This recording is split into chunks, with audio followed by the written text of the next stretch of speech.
अच्छा जी. So this right here is question number 20. इंशाल्लाह आज जो है बाकी सारी वीडियोस अपलोड हो जाएंगी. क्वेश्चन नंबर 2 से लेके 6 वीडियो देख लिया सबने? कोई सवाल है 2 से लेके 6 में? क्या हो? टर्मिनल वेलोसिटी क्या होती है? टर्मिनल वेलोसिटी जो है वो ये होती है कि when your object starts falling, when an object starts falling, उसकी स्पीड इंक्रीज होगी. स्पीड के साथ साथ उसका एयर रेजिस्टेंस भी इंक्रीज होगा. जब वो एयर रेजिस्टेंस इंक्रीज होगा तो what's going to happen is के जो अपवर्ड फोर्स है एयर रेजिस्टेंस और जो डाउनवर्ड फोर्स है वेट, वो दोनों बराबर हो जाएंगे. When they become equal to each other, जो ऊपर नेट फोर्स है उस ऑब्जेक्ट के ऊपर वो क्या हो जाएगा? जीरो. अब जब नेट फोर्स जीरो हो गई तो वो एक्सेलरेट नहीं करेगा. एक्सेलरेट नहीं करेगा means now it's travelling down और it's falling at a constant speed. That constant speed is terminal velocity.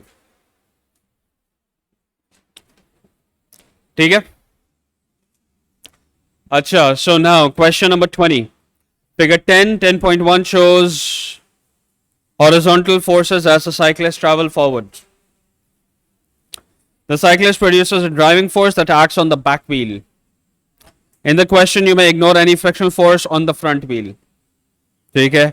The bicycle accelerates at a constant speed is reached until a constant speed is reached. Describe how the size of air resistance changes during this time. So the bike accelerates until it reaches what? Constant speed. We need to figure out how the size of air resistance changes. Accelerate करने का मतलब क्या है? Accelerate करने का मतलब क्या है? Speed बढ़ रही है. Speed बढ़ने से क्या होता है? Air resistance ज़्यादा होता है. Air resistance बढ़ रहा है. So describe how the size of air resistance changes. Increases with increasing speed. So इसको जो है हम यहाँ पे लिख लेते हैं. तो air resistance increases with increasing speed. ये तो आपको मिल गया 1 मार्क. और जब कांस्टेंट स्पीड होगा फिर क्या होगी?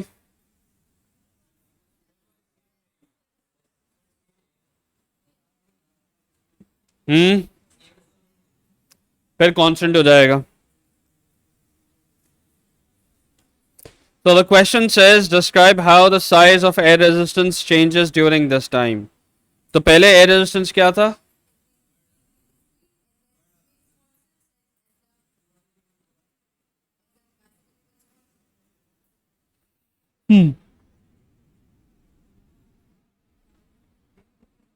बस यही काफी है. Air resistance increases with increasing speed and then becomes constant when the speed becomes constant.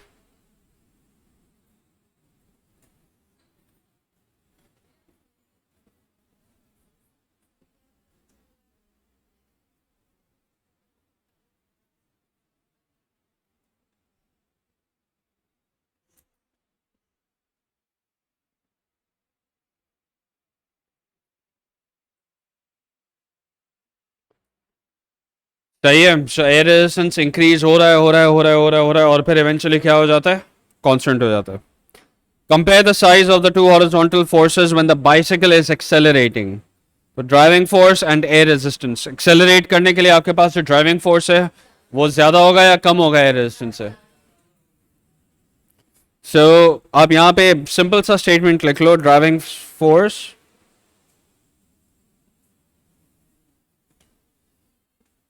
is more than air resistance. क्या चीज समझ में नहीं आई बेटा? वापस बोलो. Compare the size of the two horizontal forces. तो आपके पास 2 horizontal forces हैं, वो क्या क्या हैं? Air resistance and driving force. Air resistance अगर ज़्यादा होगा तो आपके पास overall एक backward force आएगा. And because you'll have an overall backward force, instead of accelerating, your speed is going to start slowing down. आप decelerate होना शुरू हो जाओगे. तो accelerate होने के लिए ज़रूरी है कि आपके पास net forward force हो. Means आपका resultant force जो है वो कहाँ होना चाहिए? वो forward होना चाहिए. सही है. मतलब let's say for example अगर ये bicycle है, एक force यहाँ पर है, एक force यहाँ पर है. जाहिर सी बात है जो नेट फोर्स होता है वो बड़े वाले फोर्स के डायरेक्शन में होगा. अब अगर फॉरवर्ड फोर्स बड़ा है तो नेट फोर्स फॉरवर्ड डायरेक्शन में. एंड अगर आपके पास नेट फोर्स है तो F is equals to M A के हिसाब से if you have a force applied on the bicycle there will it will produce an acceleration. सही है. तो to accelerate it's important to have a net forward force. आपके पास एक forward force होना चाहिए बैकवर्ड फोर्स से ज्यादा, ताकि आप एक्सेलरेट कर सको. अगर आपका फॉरवर्ड फोर्स जो है वो बैकवर्ड फोर्स से कम होगा तो आपकी स्पीड स्लो होना शुरू हो जाएगी. Does that make sense? हाँ, क्या बोल रही थी? नहीं, वो तो आप एयर रेजिस्टेंस कम कैसे करोगे वो एक कंप्लीटली डिफरेंट स्टोरी है. सही है. पॉइंट अभी फिल वक्त ये है कि साइज और फोर्स का जो साइज है वो हमें कंपेयर करना है. We need to compare the size of the force. Decelerate होने के लिए, to decelerate an object what type of force does, so which force needs to be more to decelerate? The backward force needs to be more. To accelerate, which force needs to be more? The forward force needs to be more. Does that make sense? जब तक आपके पास एक forward force नहीं होगा तब तक आप एक्सेलरेट नहीं कर सकते. जब तक आपके पास बैकवर्ड फोर्स नहीं होगा आप डिसेलरेट नहीं कर सकते. Now, the total mass of the bicycle and the cyclist is 75. At one instant, the speed of the bicycle is 4. The driving force is 30 newtons and the air resistance is 20 newtons. So here, the total mass of bicycle and the cyclist is 75 kilograms. The speed of the bicycle is 4 and the driving force is 30. Air resistance is 20. Calculate the total kinetic energy. What's the kinetic energy? Kinetic energy का formula क्या है बेटा?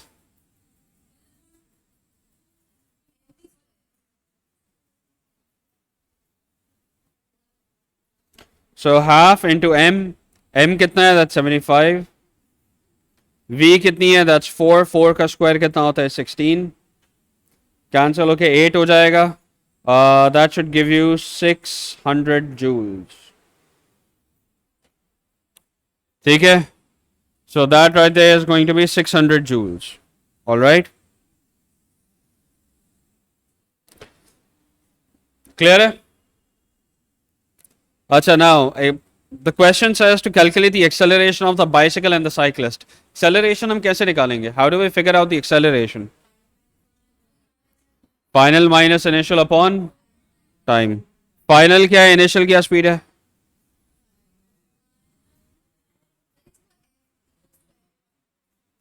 आपके पास acceleration का एक formula नहीं है. You have two formulas for acceleration. सही है. Now acceleration का पहला formula है v minus u upon t, but you cannot apply that over here. Why? Because you don't have the final and the initial velocities, right? On the other hand, you do have force. Question says that this one speed, at one instant, the speed of the bicycle is 4 and the driving force is 30 and the air resistance is 20. अगर driving force 30 है, air resistance 20 है, तो bicycle के ऊपर net force कितना लग रहा होगा? 10 लग रहा होगा. सही है. So essentially the question saying that this right here is your bicycle. Forward force 30 newtons है, backward force 20 newtons है. तो आपके पास जो net force होगा वो क्या होगा? It's going to be 10 newtons in the forward direction. And if it's 10 newtons in the forward direction, can we relate force with acceleration? Formula क्या है? F is equals to ma. सही है. So F is equals to ma. F is equals to m times a. M कितना है? The mass is 75. All right. Acceleration कितनी है वो हमें निकालनी है. And that's going to be equals to the force. And force is going to be 10 newtons. All right. So in this case, acceleration is going to be 10 upon 75, which is going to be कितना? 2 upon 15. 2 upon 15 जो है वो कितना होता है? That's approximately 0.13. 0.133 होगा.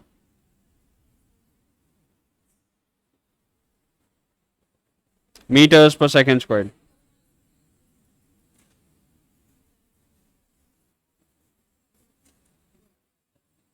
So this right here should be 0.133 meters per second squared. Either 0.13 या 0.133 लिखो, दोनों आपकी मर्जी है. एक्सेलरेशन है ना बेटा. बेटा एक्सेलरेशन है मीटर्स पर सेकंड स्क्वायर्ड. मैंने क्या लिखा?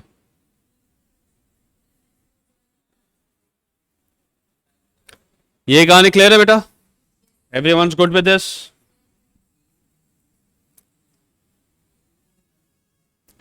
Now the question says, as the bicycle moves, energy is transmitted from pedals to the back wheel.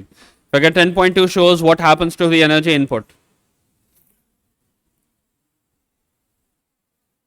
Means you are putting in 4000 joules of energy. उसमें से कितनी एनर्जी लॉस है? 20 energy चली गई. अब अगर 20 एनर्जी चली गई तो बाकी कितनी रह गई? Yes? All right. As energy is transmitted to the back wheel, some is lost. Explain how this happens. नहीं तो yeah, so friction in moving parts creates, yeah, so friction in moving parts converts, नहीं ना,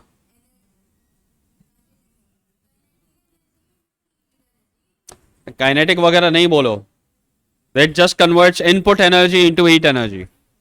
सही है. So friction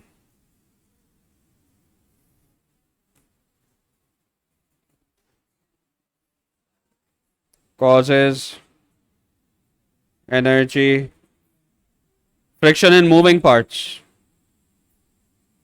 friction in moving parts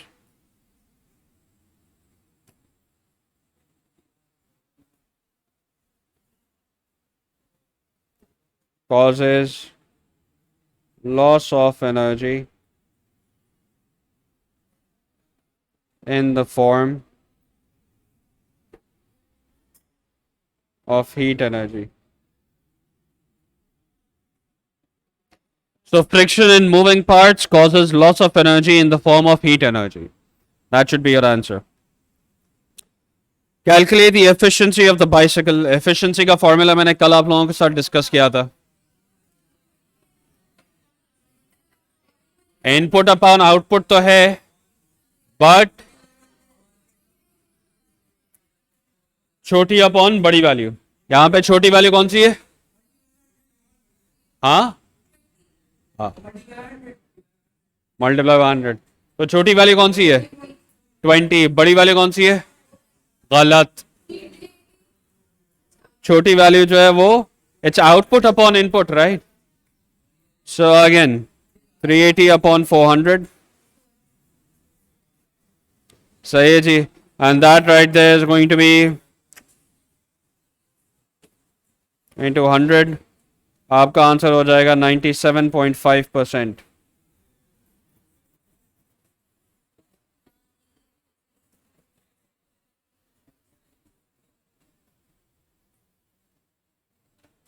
क्या calculator से figure out करो. सही है.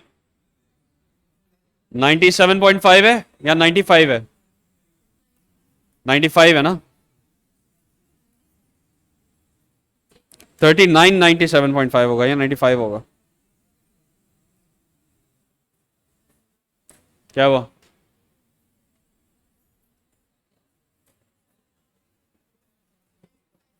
$95 आ रहा है ना. क्या हुआ बोलो? आवाज नहीं आ रही. फिर ideally yes, practically no. No. Some bicycles are made from low density materials. Explain why this is an advantage. Some bicycles are made of low density materials. Why is this an advantage? Huh?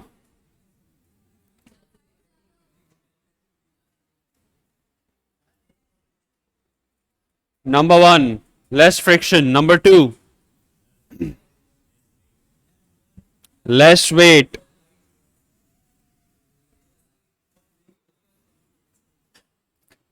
अच्छा वैसे so again less friction, again बताना जरूरी है कि less friction क्या काम का है.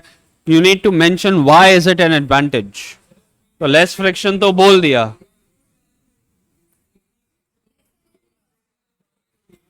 लेस एनर्जी लॉस नहीं, ये तो पेडल्स के बीच में है. हाँ,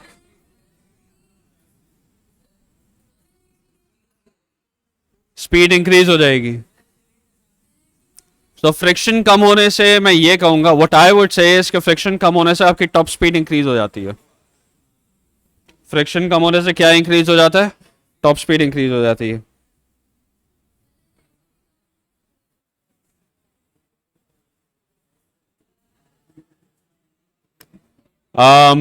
आई डोंट नो अगर आप लोग कितना जो है वो गाड़ी में इंटरेस्टेड हो, बट अक्सर अगर आप ड्रैगस्टर्स को देखो, अगर आप लोगों ने कभी ड्रैगस्टर्स देखे, पीछे वाले टायर होते हैं इतने चौड़े बड़े, और आगे वो साइकिल के टायर लगे होते हैं। ऐसा क्यों होता है? It is to reduce friction, and friction का रिडक्शन जो है, it results in two things. Number one, it results in a higher top speed, and it also results in greater acceleration. And अगर आपका वेट कम है, again अगर आपका wait कम है तो वापस से आपकी एक्सेलरेशन क्या हो जाएगी?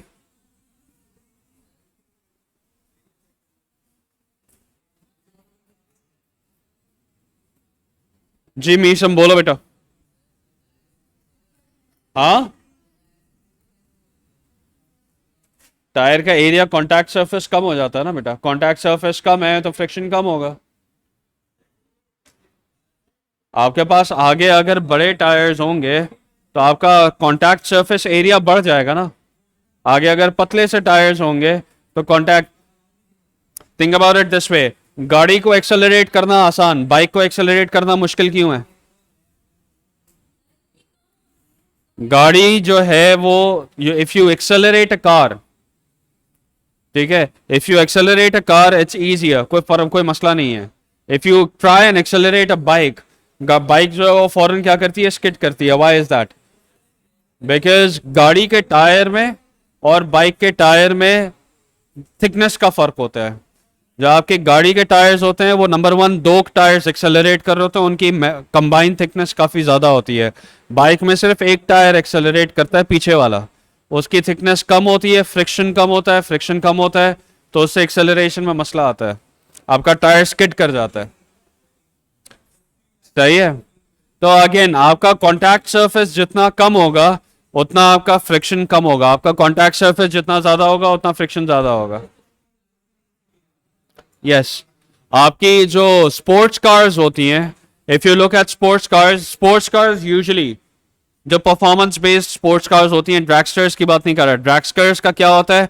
उन्हें टर्न वगैरह नहीं करना होता, सीधा एक स्ट्रेट लाइन में जाना है, तो उनके लिए आगे वाले टायर्स पतले लगाना बेनिफिशियल है टू रिड्यूस फ्रिक्शन। बट आपकी जो स्पोर्ट्स कार्स होती हैं, स्पोर्ट्स कार्स में अगर हम पतले टायर्स लगा देंगे तो what's going to happen? They won't be able to grip. इसी वजह से if you look at sports cars, they usually have the widest tires possible, and they have the widest tires possible. Why? Because it increases grip. Grip कैसे increase होती है? Grip increase होती है by increasing friction. अगर आप road और tyres के बीच में फ्रिक्शन इंक्रीज करेंगे, that increases the grip as well. So again, number one, less friction will cause the higher top speed and less weight, because आपकी density कम है, डेंसिटी कम, less dense materials की वजह से आपका वेट कम हो जाएगा। वेट, मैस क्या होता है? Mass is equals to what? Mass in terms of density is density into volume. अगर आप डेंसिटी कम करेंगे for the same volume, your mass is also going to decrease. आपका मैस कम होगा, आप बाइसिकल को हैंडल बेहतर कर सकोगे। So faster acceleration and better handling. सही है। सो you've got faster acceleration and better handling both. Does that make sense बेटा? एक रीजन देने का और एक उसका आंसर देने का, उसका एक्सप्लेनेशन देने का।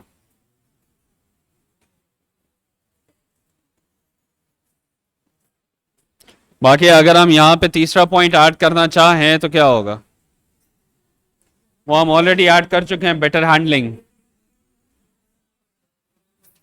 देखो, higher top speed, better acceleration and better handling, तीन पॉइंट्स हैं। तीनों पॉइंट्स हम ऐड कर चुके हैं टेक्निकली स्पीकिंग, तीन।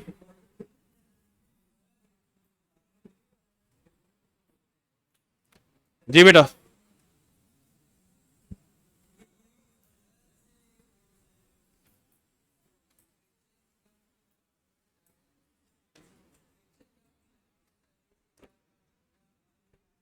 आवाज नहीं आ रही। फ्रिक्शन कम। अच्छा, अब ये आपके कोर्स से बाहर है। ये आपके कोर्स से बाहर है। एएस में पढ़ोगे आप कि जो आपका फ्रिक्शन होता है ना, it's equals to mu the coefficient of friction times N the normal contact force. आपका जो फ्रिक्शन है वो किन दो चीजों के ऊपर डिपेंड करता है, एक तो कोफिशिएंट ऑफ रेजिस्टेंस फ्रिक्शन के ऊपर डिपेंड करता है, दूसरा नॉर्मल कॉन्टैक्ट फोर्स के ऊपर डिपेंड करता है। You probably heard about the term down force. Down force क्या होता है? हाँ, गाड़ियों के अंदर when we use the term down force what do we mean?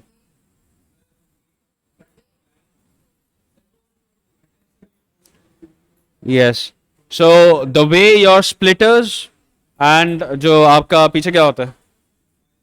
नहीं नहीं, गाड़ी के पीछे क्या लगा हुआ होता है?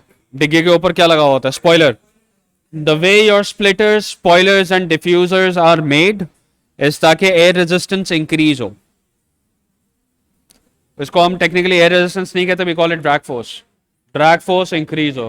ड्रैग फोर्स जो है वो आपकी गाड़ी के ऊपर नीचे प्रेस करता है, and that pressing force is known as the down force. Why do we want more down force?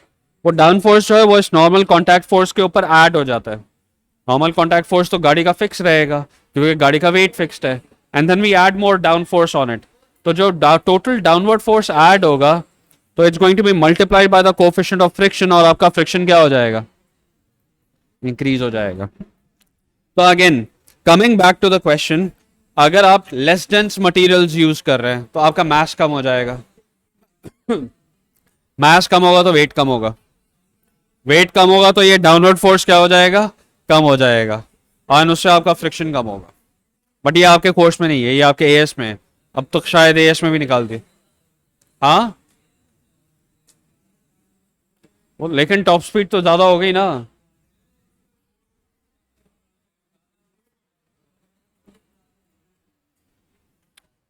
अच्छा, ये कहानी क्लियर है बेटा? Everyone's good with this? Okay, क्या टाइम क्या हो रहा है?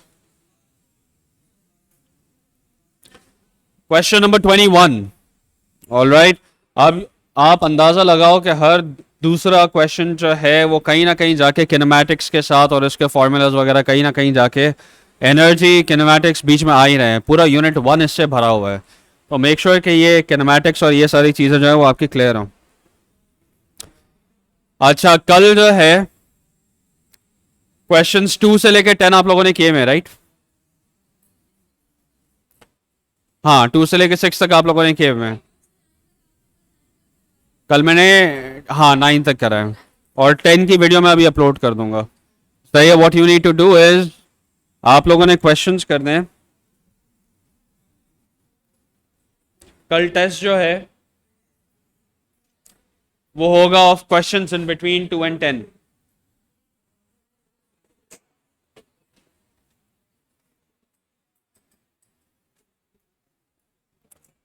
कल टेस्ट होगा क्या?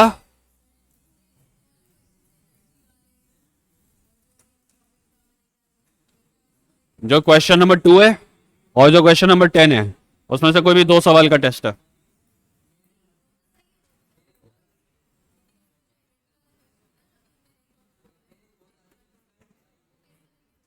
वो अभी वीडियोस इस हफ्ते इंशाल्लाह अपलोड हो जाएंगी सारी, एंड अगले हफ्ते मैं आप लोगों की क्लास रखूंगा एक,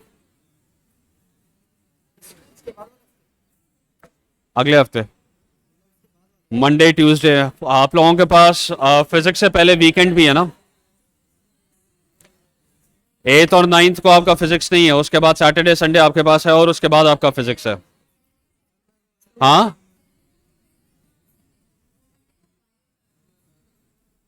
सैटरडे को पेपर है ना?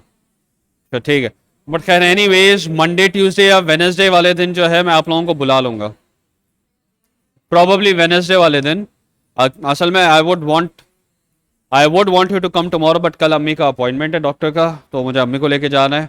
तो इस वजह से कल शायद मेरा प्लान था कि मैं आप लोगों को कल एक्स्ट्रा टाइम दे दूं, सही है, लेकिन प्रॉबली अगले वेनसडे को, probably next Wednesday, either in the auditorium, सही है, आफ्टर ईदर इन ऑडिटोरियम और या तो फिर अनीस हुसैन के कैंपस पे मैं आप लोगों को बुला लूंगा, 2-3 घंटे का सेशन रख लेंगे, यूनिट 1 पूरा रिव्यू हो जाएगा, important definitions, formulas, important questions किस तरह से करने हैं।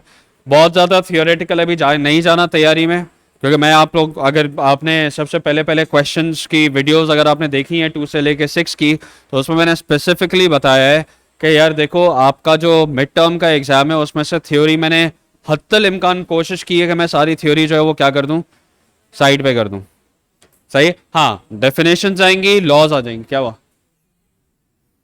डेफिनेशंस आएंगी, लॉज आएंगे, ये सारी चीज़ें होंगी, लेकिन थ्योरी के जो सवाल हैं, मतलब जैसे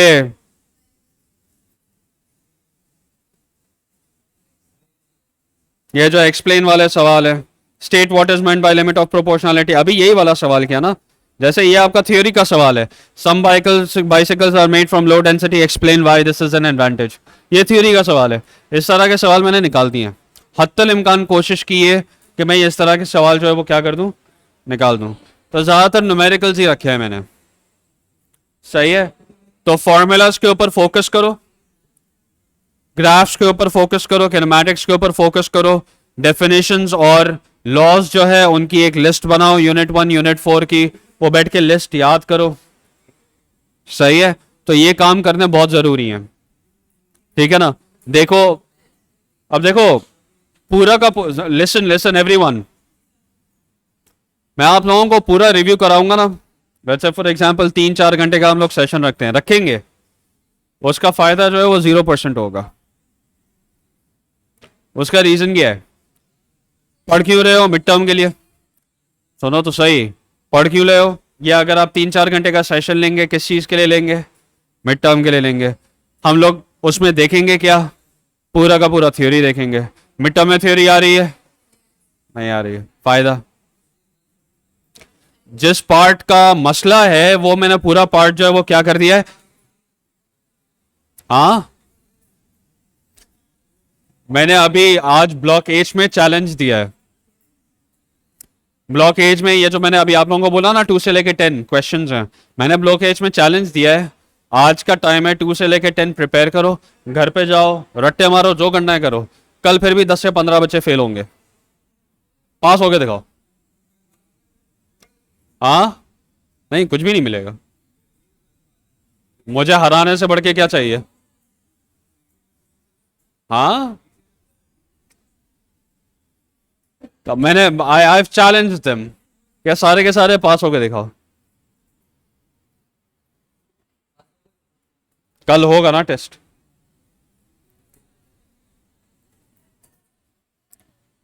अच्छा जी, डी, हाँ ठीक है, सॉरी। तो खैर हम लोग ये बात कर रहे थे कि आपका जो मिड टर्म है, हम लोग कोशिश हत्तल इम्कान ये करेंगे कि 3 से 4 घंटे का जो रिव्यू का सेशन है वो हम लोग थ्योरी बेस्ड नहीं रखेंगे, उसमें ज़्यादा से ज़्यादा क्वेश्चंस कर लेंगे।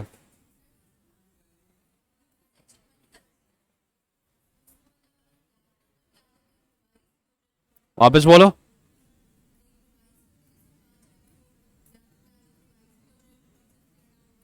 We can do that.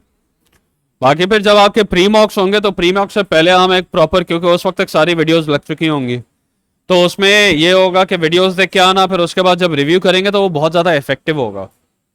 अभी रिव्यू करने का कोई खास फायदा नहीं है, मसला ये है 3-4 घंटे वेनसडे को भी मेरे पास टाइम होता है, संडे को भी मेरे पास टाइम होता है, हम लोग वेनसडे को भी रख सकते हैं, हम लोग संडे को भी रख सकते हैं, बट कोई खास फायदा होगा नहीं। तो खैर anyways, question number 21, figure 1.1 shows the speed of a speed time graph of a ball. The ball is dropped at time t is equals to 0. Time t is equals to 0 पे speed कितनी है, 0 है। After t is equals to 0.2 seconds, the ball falls at a constant speed. Explain why using forces, why the speed of the ball is constant. Explain using ideas about forces. Terminal velocity तो है, but terminal velocity क्यों है, terminal velocity क्या है, terminal velocity कैसे है, terminal velocity कब है, हाँ क्या? अबे यार तुम लोग, मैंने अभी थोड़ी देर पहले पिछली क्लास में बताया था कि बेटा ग्रेविटी फोर्स नहीं होता। Gravity is not a force. एक जगह पे सुई अटक जाती है तो अटक जाती है, वहां से हिलने का नाम ही नहीं है।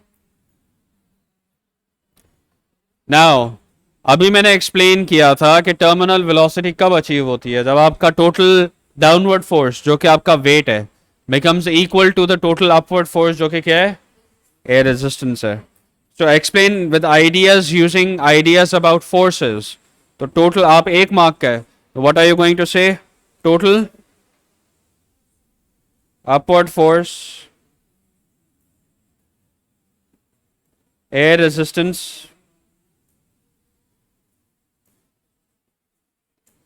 equals total downward force.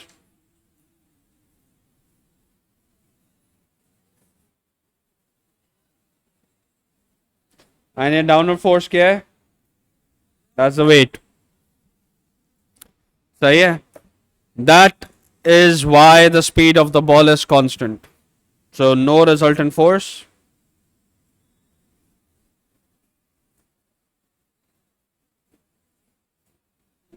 Hence zero acceleration.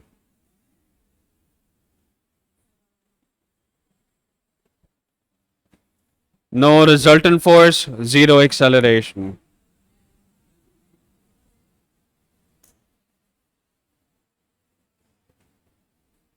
Done? आगे बढ़ते हैं। हाँ हाँ, लिखो लिखो लिखो। At t is equals to 0, a different ball is dropped from rest. This ball has a constant acceleration equal to acceleration of free fall. Its acceleration decreases. After t is equals to 0.2 seconds, its acceleration decreases. State the value of acceleration of free fall. State the value of acceleration of free fall.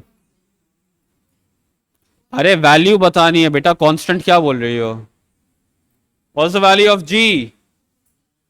g की value क्या है? Yes, 10 meters per second squared. Acceleration of free fall या acceleration due to gravity क्या हो गया बेटा? थोड़े words आगे पीछे हो गए, तुम लोग भूल भुलैया हो जाते हो। अच्छा, state the value of acceleration of free fall. That's what? That's going to be 10 meters per second squared. Determine the speed of the ball at t is equals to 0.2 seconds. Determine the speed at 0.2 seconds. तो speed at 0.2 seconds के distance कहां से निकालोगे? Graph से distance कैसे निकालोगे? Area and graph निकाल use कर सकते हो, बट बहुत लंबा हो जाएगा। You rather use a is equals to v minus u upon t. Acceleration कितनी है? 10. फाइनल वेलोसिटी कितनी है? नहीं पता। इनिशियल वेलोसिटी कितनी है? रेस्ट पे था 0। टाइम कितना लगा? 0.2 seconds. 0.2 multiplied by 2 is 2 meters per second. अच्छा, ये 2 meters per second लिखने पे मुझे आंसर का मार्क मिल जाएगा? क्यों?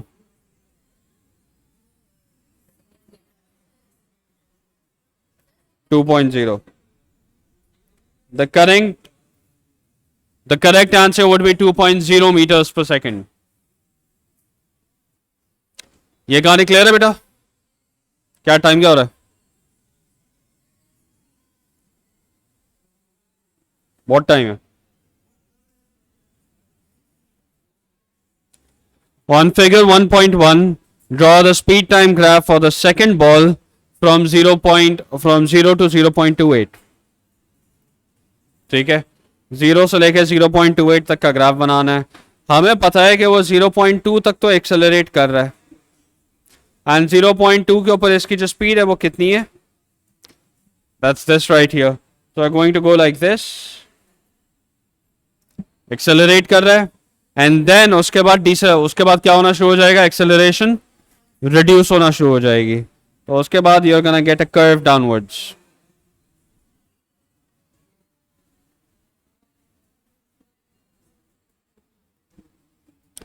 Does that make sense? हमें नहीं पता कि टर्मिनल वेलोसिटी कब आएगी, तो आप हॉरिजॉन्टल लाइन नहीं बनाओगे.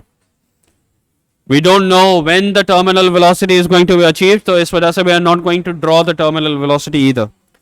तो ये बात याद रखनी है सबको. क्लियर है बेटा? सुभान इस्माइल, यहाँ पे ध्यान दो. Is this clear बेटा? Yes.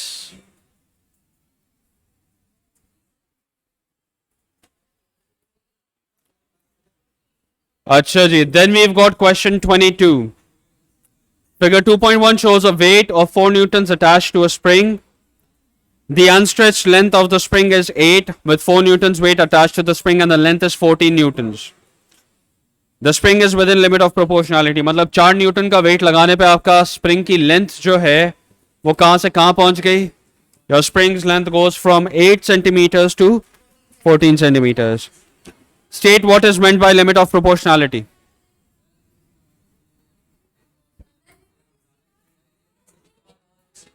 बेटा उर्दू का पेपर नहीं है.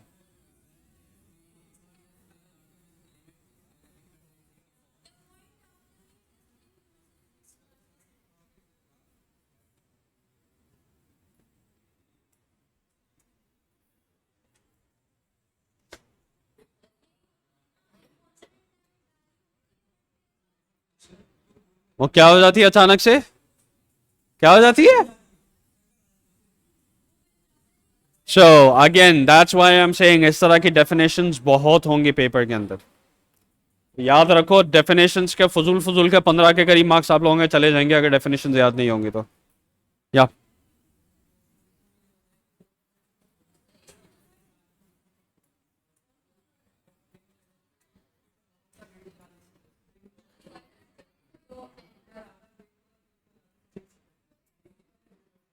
that's Hooke's law.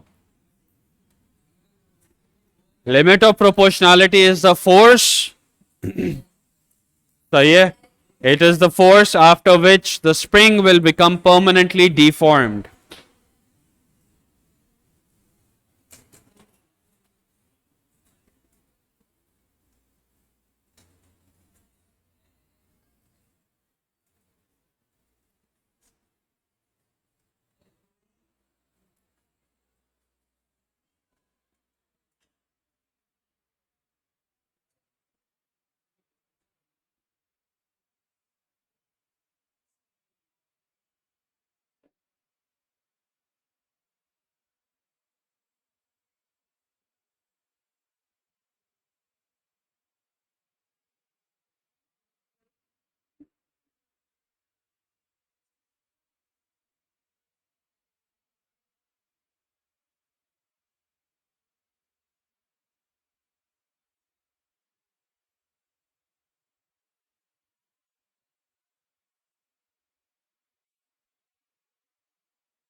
सही है. अब जाहिर सी बात है आपको पूरा आंसर नहीं लिखना, but this is just for your information कि अगर 2 मार्क्स का हो तो क्या करेंगे.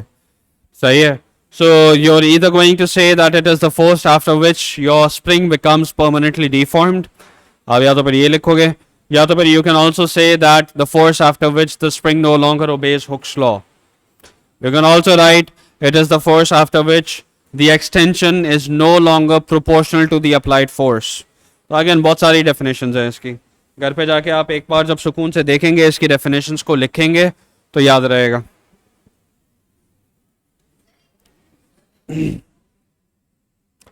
The 4 Newton weight is replaced with 2 newtons. Calculate the new length of the spring.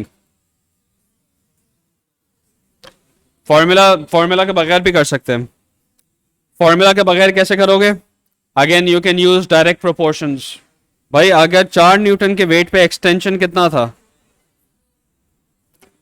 अगर 4 न्यूटन्स के फोर्स पे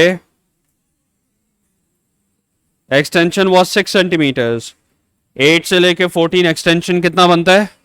6 सेंटीमीटर्स. तो 2 न्यूटन्स के फोर्स पे कितना बनेगा? x we don't know and then you can cross multiply. You can use proportions to solve this. ये direct proportions का एक एग्जांपल है. सही है या? All right.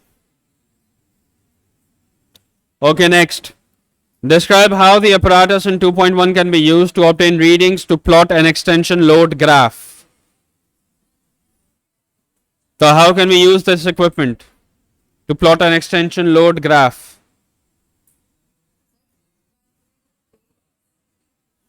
पहले ट्रे में वेट रखेंगे. First you put some weight on the tray. Mark the extension. You increase the weight. Mark another extension. You keep on increasing the weight. You keep on marking the extensions. And then you plot the points on the graph. Load extension load graph banana means extension is going to be on the y-axis and load is going to be on the x-axis.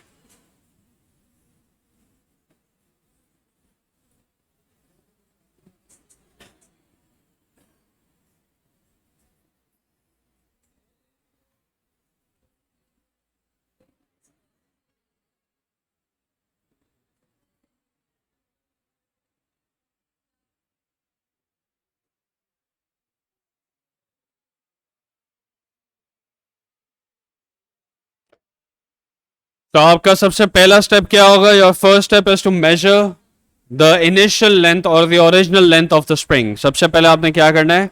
Spring की initial length लेनी है. यहां पर brackets में लिख दिया कि यार ये क्या है? That's the initial length. अच्छा वैसे हाँ ठीक है, खैर हो गई. So this right here is the initial length and then what do we have? Use different weights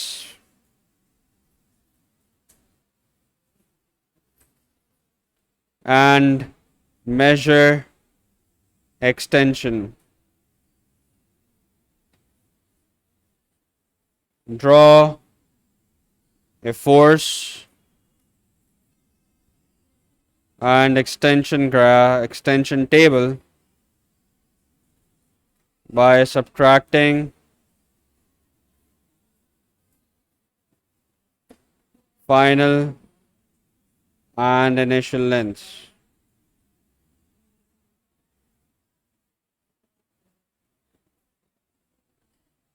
सही है.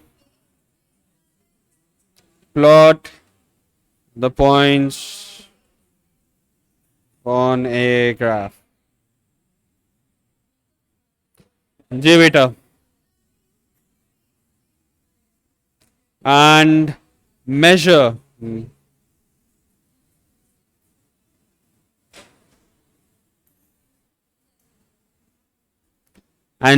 extension.